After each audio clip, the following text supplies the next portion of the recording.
Hari ini saya ingin menyampaikan satu kebenaran yang menurut saya praktis sifatnya, yaitu tentang iman dan penderitaan. Iman dan penderitaan. Orang-orang Kristen memerlukan pandangan iman Kristen tentang mengapa Allah mengizinkan penderitaan dan bagaimana kita harus meresponinya. Jadi kita harus memandang penderitaan berdasarkan perspektif kekristenan, sehingga kita dapat menghadapi atau menyikapi penderitaan itu dengan benar. Kita tahu bahwa perspektif kekristenan itu dalam memandang penderitaan begitu unik, menarik, serta menghibur setiap kita. Alkitab memberikan banyak pandangan yang kaya tentang masalah penderitaan, tetapi juga menyatakan bahwa hanya Allah yang mengetahui jawaban terhadap pertanyaan-pertanyaan kita tentang mengapa seseorang menderita. Di dalam seluruh Alkitab, kita menemukan bahwa banyak orang mengalami jenis dan bentuk penderitaan yang berbeda-beda, yang ditimbulkan karena berbagai alasan, dan mereka memberi cara yang berbeda-beda untuk menjawab masalah penderitaan itu. Jadi setiap orang itu mengalami penderitaan dan jenis dari penderitaan itu berbeda-beda. Ada orang yang menderita karena kelaparan, menderita karena ekonomi, menderita karena duka cita ditinggalkan oleh orang yang dikasih, dan lain sebagainya macamnya. Jadi ada begitu banyak jenis penderitaan. Nah, untuk kita bertanya, what should we do? Apa yang harusnya kita lakukan? Secara umum, kita harus menyadari bahwa semua orang mengalami yang namanya kesusahan, kesulitan, atau penderitaan. Tapi sebagai orang Kristen, tentunya kita harus menunjukkan perbedaan. Di mana letak perbedaannya, ya? Kita dengan non-Kristen dalam menghadapi atau menyikapi penderitaan. Sekali lagi, kita tahu bahwa kekristenan itu memiliki perspektif yang unik dalam kita menyikapi atau memandang penderitaan. Dalam hal ini, ya, saya ingin menekankan beberapa hal terkait dengan apa yang harus kita lakukan. Memilih melihat apa tujuan dan rencana Tuhan di balik masalah kita. Ini salah satu yang harus kita lakukan, yaitu kita harus melihat, ya, apa tujuan dan rencana Tuhan di balik masalah, ya. Kita harus memahami bahwa Tuhan itu punya maksud dan tujuan di balik setiap masalah yang kita alami. Tidak mungkin Tuhan tidak punya maksud atau tidak punya tujuan. Jadi ada rencana Tuhan, dan rencana Tuhan itu agung di balik setiap masalah yang kita alami. Dan seperti yang disampaikan dalam Roma 8 ayat 28, bahwa kita tahu sekarang bahwa Allah turut bekerja untuk mendatangkan kebaikan dalam segala hal bagi mereka yang mengasihi Dia. Jadi ada kebaikan, ya, yang Allah sediakan, nyatakan, kerjakan dalam segala hal lewat kehidupan kita. Dan hal itu akan diberikan, dianugerahkan, dikerjakan bagi setiap kita yang mengasihi Tuhan. Dalam banyak hal, kita cenderung membuat penderitaan lebih buruk melalui pikiran negatif kita yang berkepanjangan dan memusatkan perhatian kita kepada kenyataan penderitaan itu sendiri. Nah, jadi penting bagi kita untuk berhati-hati sekali ketika kita mengalami masalah atau penderitaan atau kesusahan. Jangan terlalu overthinking, jangan terlalu terpusat pada penderitaan kita, sampai kita tidak lagi melihat Allah dan menyadari bahwa Tuhan itu lebih besar daripada masalah kita, sampai kita lupa akan hal itu. Sampai kita lupa bahwa ada Roma 8 ayat 28, bahwa Allah bisa bekerja untuk mendatangkan kebaikan dalam segala hal dalam kehidupan kita, dalam keadaan baik maupun dalam keadaan buruk. Jadi ada sesuatu yang baik yang Tuhan bisa kerjakan lewat situasi buruk yang kita sedang alami. Dan ini menjadi perhatian khusus bagi setiap kita, orang-orang percaya. Kita hanya akan lebih baik memandang dan menyikapi penderitaan ketika kita berfokus kepada Tuhan dan kebenarannya. Mengapa demikian? Karena tidak ada yang lebih memahami siapa kita dan apa yang kita alami selain daripada Tuhan. Nah, ini inti dari apa yang Alkitab katakan tentang penderitaan. Nah, Alkitab mendorong atau mengajak setiap kita untuk lebih berfokus kepada Tuhan dan kebenarannya ketika kita sedang menderita atau ketika kita sedang menghadapi atau menyelesaikan masalah kita. Harus berfokus kepada Tuhan dan kebenarannya. Selama masa-masa penderitaan, kita dapat belajar mengalami Allah pada tingkat yang sangat mendalam. Ada kalanya Tuhan lebih terasa dekat dan nyata ketika kita sedang ada dalam penderitaan, ada dalam masalah atau kesusahan. Kita benar-benar bisa merasakan kehadiran Tuhan justru pada waktu kita mengalami penderitaan. Jadi ada sisi baik, ya, ada sisi baik yang kita bisa lihat ketika kita sedang ada dalam situasi yang tidak baik. Itulah salah satu poin ya yang menarik sebagai anak Tuhan ketika kita memandang penderitaan. Kita bisa merasakan Tuhan begitu nyata, kehadirannya begitu nyata ya dalam kehidupan kita lewat setiap penderitaan yang kita alami. Tapi semua kembali kepada respon kita. Respon kita itu negatif atau positif, baik atau buruk.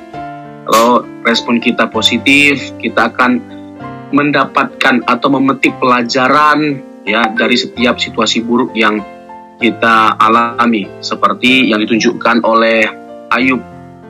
Kita tahu bagaimana Ayub pada akhirnya memiliki respon yang benar terhadap penderitaan yang dia alami. Dan akhir dari kisah Ayub kita juga bisa mengetahui happy ending. Dan saya berharap, kita berharap tentunya kita memiliki akhir yang baik ya dari setiap penderitaan yang kita alami dalam bentuk atau jenis yang berbeda-beda. Tetapi kita berharap kita sama seperti Ayub dalam pengertian happy ending.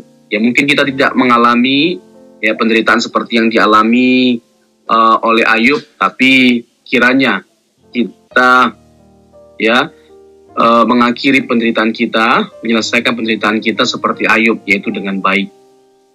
Yaitu ketika kita meresponinya dengan benar, meresponinya dengan positif. Pokoknya kita harus percaya bahwa Tuhan itu ada, Tuhan itu berdaulat. Ya, semuanya itu ada dalam kendali Tuhan. Semuanya ada dalam kendali Tuhan. Pertolongan Tuhan itu selalu tersedia.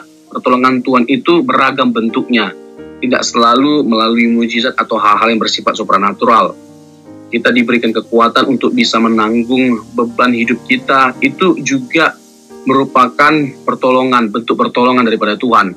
Misalnya dalam Filipi 4 ayat 13, segala perkara dapat kutanggung bersama Dia yang memberi kekuatan kepadaku. Memberi kekuatan kepadaku. Jadi kekuatan itu juga adalah bentuk pertolongan daripada Tuhan. Jadi perlu kita sadari bahwa Tuhan itu ada, Tuhan itu berdaulat, Tuhan tidak pernah meninggalkan kita sendiri.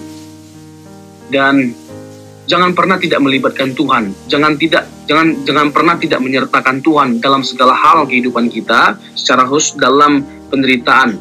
Jangan merasa kita mampu sendiri atau merasa diri kuat atau sok kuat. Kita tidak bisa hidup tanpa Tuhan. Atau bahkan secara khusus kita tidak bisa menghadapi penderitaan atau kesusahan hidup kita tanpa Tuhan. Yang ada bertambah-tambah kesusahan kita, semakin parah keadaan kita kalau kita mencoba untuk jauh daripada Tuhan ketika kita mengalami penderitaan. Untuk itu pilihlah hal yang benar, responi dengan benar, dengan positif, supaya kita boleh bertumbuh atau mendapatkan berkat daripada Tuhan di balik setiap penderitaan yang kita alami. Karena ada kalanya Tuhan mengemas berkat ya lewat setiap penderitaan yang kita hadapi. Jadi Tuhan mengemas berkat lewat setiap penderitaan atau masalah atau kesusahan yang kita alami. Ada berkat Tuhan di balik setiap masalah itu. Kalau tidak dalam bentuk jasmani atau materi, minimal dalam bentuk rohani. Dan memang itu yang harus kita lebih perkarakan dari sekedar berkat jasmani. Dan kita bisa melihat bagaimana Ayub lebih mensyukuri hal yang bersifat rohani, di mana dia berkata, dulu aku mendengar engkau dari apa kata orang, tapi hari ini mataku memandang engkau. Tuhan pulihkan ya berkali lipat berkat jasmaninya, tetapi lebih dari sekedar berkat jasmaninya, Tuhan memulihkan kehidupannya, membawa dia lebih dekat kepada Tuhan. Dia bisa akhirnya mengenal Tuhan dengan benar dan lebih dalam. Bukankah hal itu lebih indah dari apapun? Dan bagaimana kita pada akhirnya menempatkan Tuhan dengan benar dalam kehidupan kita. Bagaimana kita pada akhirnya menghargai Tuhan dengan benar, mengasihi Tuhan lebih daripada berkatnya, mengasihi pribadinya lebih daripada mujizatnya, mengasihi Tuhan lebih dari segala-galanya, karena Tuhan itu adalah kebutuhan terbesar kita dan dia lebih penting dari apapun dan siapapun. Ini menjadi nilai tertinggi yang harus kita petik ketika kita sedang mengalami penderitaan. Nah, kita dapat menggunakan penderitaan untuk memperkuat ketaatan iman dan kasih kita kepada Tuhan. Ini harus dicatat dengan baik-baik. Kita dapat menggunakan penderitaan untuk memperkuat ketaatan kita, kepedulian kita, iman kita, dan kasih kita kepada Tuhan. Yakobus 1 ayat 13 ya.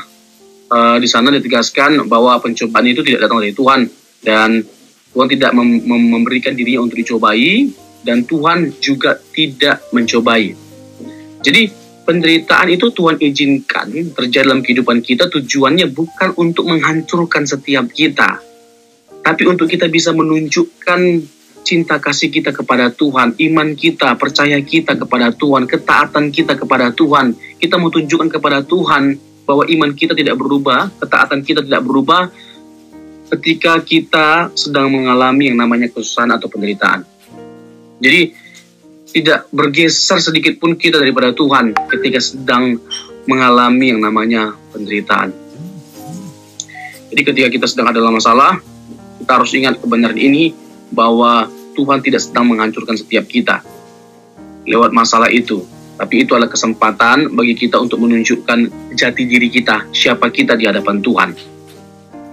Ya, sekali lagi seperti yang di awal saya tegaskan tadi, harus ada perbedaan yang mencolok antara kita dengan anak-anak dunia dalam kita menyikapi atau memandang penderitaan.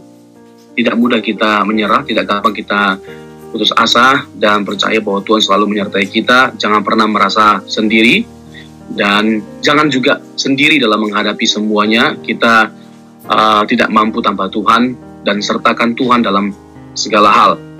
Kata mencobai dalam Alkitab itu perazo, dari Yakobus 1 ayat 13. Jadi arti dari perazo ini adalah sebuah upaya ya untuk menjebak atau menciptakan perangkap agar seorang mengalami sesuatu yang buruk. Itu definisi dari perazo. Nah, tidak mungkin Tuhan seperti itu. Tuhan tidak mungkin seperti itu. Tuhan sama sekali tidak menginginkan kita mengalami kesusahan, penderitaan, ya, sakit penyakit. Itu jauh dari kehendak Tuhan yang Maha Kudus. Tuhan itu kudus. Tak mungkin ada sesuatu yang tidak kudus pada diri Tuhan. Tuhan tidak ingin dari sejak awal kita jatuh dalam dosa. Ya, kekudusan Tuhan itu jauh dari dosa, terpisah dari dosa, dan bahkan Tuhan tidak bisa melihat dosa. Makanya Tuhan sampai datang ke dunia untuk menebus setiap kita sebelum pada akhirnya membawa kita, melayakkan kita masuk ke dalam kerajaannya. Itu yang Tuhan kehendaki. Jadi kehendak Tuhan itu agung dan luar biasa baiknya Tuhan itu. sering kita menyakiti hati Tuhan, sering kita gagal, sering kita jatuh, sering kita salah dalam memahami atau menyikapi penderitaan, tapi tetap anugerah Tuhan itu lebih besar daripada kesalahan kita, dan selalu me-welcome kita, menyambut kita untuk kembali pada Tuhan, seperti yang diungkapkan dalam kisah anak yang hilang. Kasih seorang bapa itu lebih besar daripada kesalahan anaknya. Tapi tentu yang menjadi kerinduan Allah dari setiap kita adalah kita kembali kepada Tuhan dan meresponi setiap masalah atau penderitaan hidup kita dengan benar. Jadi ada banyak pelajaran yang kita pelajari dalam penderitaan, dapat melengkapi karakter setiap kita, dimurnikan iman kita, semakin didewasakan setiap kita. Itu yang kita dapatkan, kita peroleh, kita alami ketika dengan benar kita meresponi penderitaan. Penderitaan dapat menyediakan dorongan untuk bertumbuh dalam sifat-sifat baik seperti kesabaran, keteguhan hati, keuletan, ya, ketabahan, kebijaksanaan, rasionalitas, dan kesederhanaan. Jadi kita dapat bisa bertumbuh dalam semua hal-hal baik ini. Ya, kita juga bisa lihat hal ini dalam Yakobus pasal yang pertama ayat 2 dan 4. Di sana tegaskan, saudara-saudaraku, anggaplah sebagai suatu kebahagiaan. Nah, ini menarik ya, di dalam Tuhan tentunya. Anggaplah sebagai suatu kebahagiaan apabila kamu jatuh ke dalam berbagai pencobaan. Sebab kamu tahu bahwa ujian terhadap imanmu itu menghasilkan ketekunan.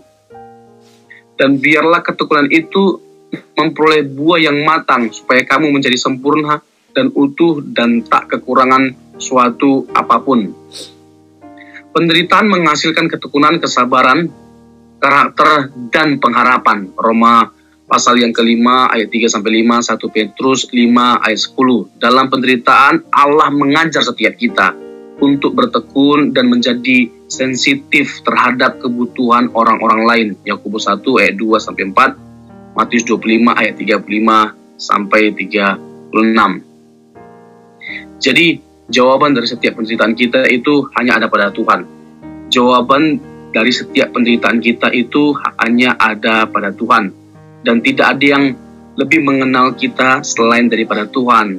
Dan tidak ada yang tahu, ya, tidak ada yang lebih tahu apa yang kita alami selain daripada Tuhan. Jadi biarlah kiranya penderitaan itu membuat kita semakin memandang Tuhan dan semakin bertuhan. Biarlah penderitaan dan masalah hidup yang kita alami, ya, membuat kita semakin memandang Tuhan dan menjadi semakin bertuhan. Tujuan kita juga belajar teologi, ya. Pastinya tujuan utamanya itu adalah memuliakan Tuhan. Nah, ini termasuk bagian dari kita berjuang atau bergumul memuliakan nama Tuhan. Ya, bagaimana ketika kita sedang menderita, kita mempermuliakan nama Tuhan dengan cara kita benar, ya, menyikapi setiap penderitaan yang kita alami. Kita bisa menjadi teladan, menjadi contoh bagi banyak orang. Ketika kita sedang menderita, kita nggak gampang putus asa, kita nggak gampang menyerah, dan kita menunjukkan kualitas iman kita, diri kita, kerohanian kita dalam menghadapi setiap penderitaan yang ada. Sekian kebenaran firman Tuhan, dan kiranya kita boleh sama-sama berjuang untuk menghidupinya dan mempermuliakan nama Tuhan lewat kehidupan kita. Tuhan Yesus memberkati.